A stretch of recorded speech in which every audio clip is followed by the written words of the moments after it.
I mean, it's pretty. It's well known, and part of why I'm so open about this is that I think it gives permission for other people just to be honest. I grew up in a very kind of dysfunctional household on welfare, and that compounded a bunch of shit in my life that was not great.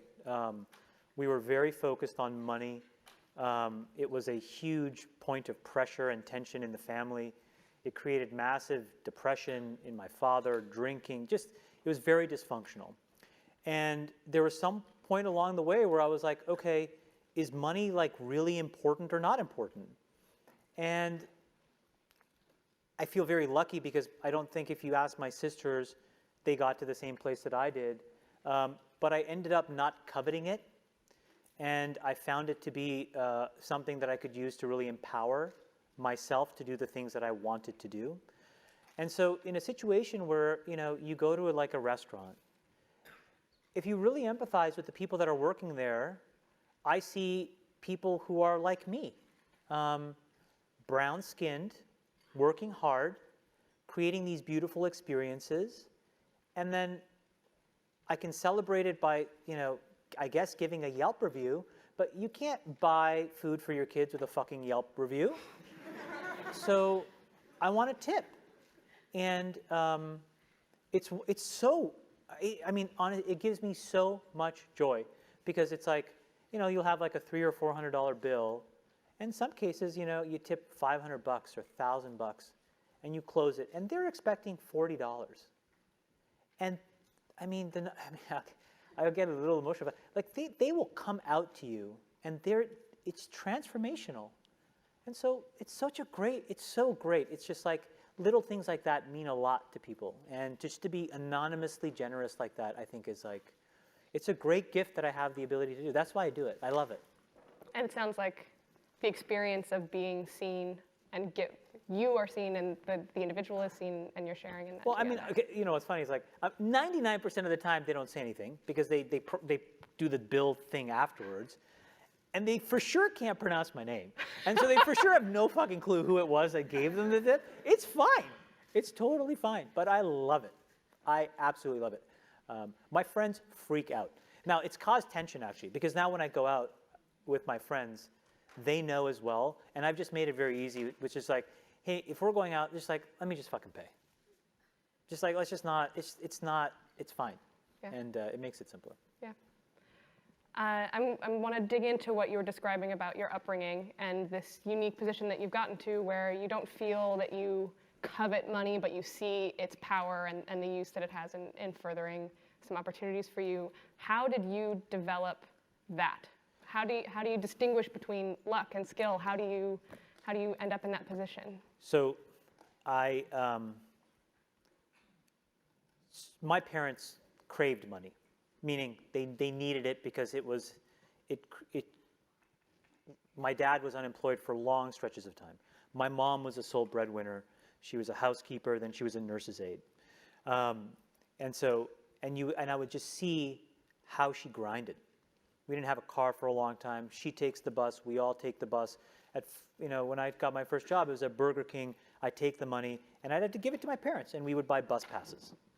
And I remember telling like some of my friends, I went to a very good high school, like kind of like the rich high school, not the high school I should have gone to. I was able to go to this different high school. And I would remember, I would tell them like, hey, this is like, yeah, I would be so ashamed that I worked at Burger King.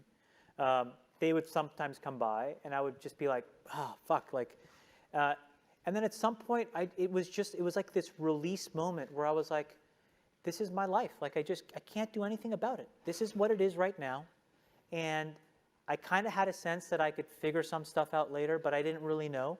And so I just accepted it. And then the minute I accepted it, I wasn't ashamed anymore. And then when I wasn't ashamed, I could start to actually be inside my head like, what really matters? So then what happened was there was these massive racial riots in Los Angeles.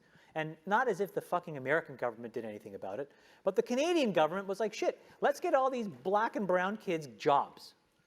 Because we don't want the Rodney King riots in Toronto and Ottawa and parts of Ontario.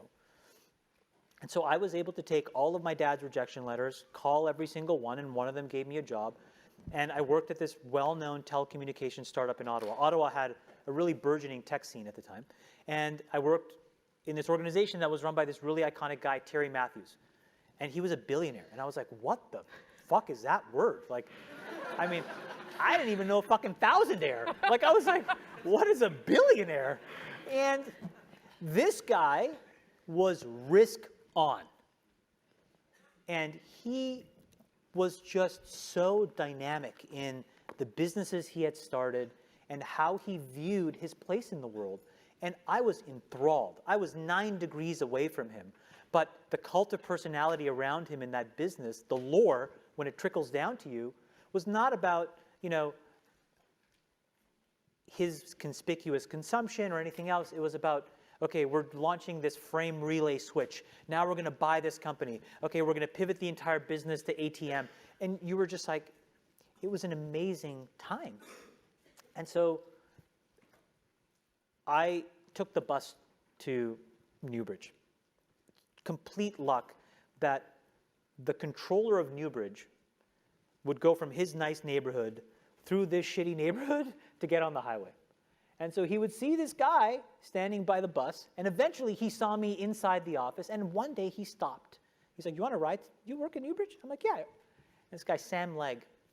So in the car, he was in the front seat, like beside Terry, and he was able to tell me like how this guy thought about this. I was like, because I would read it in the paper, and I'd be like, why is he doing this?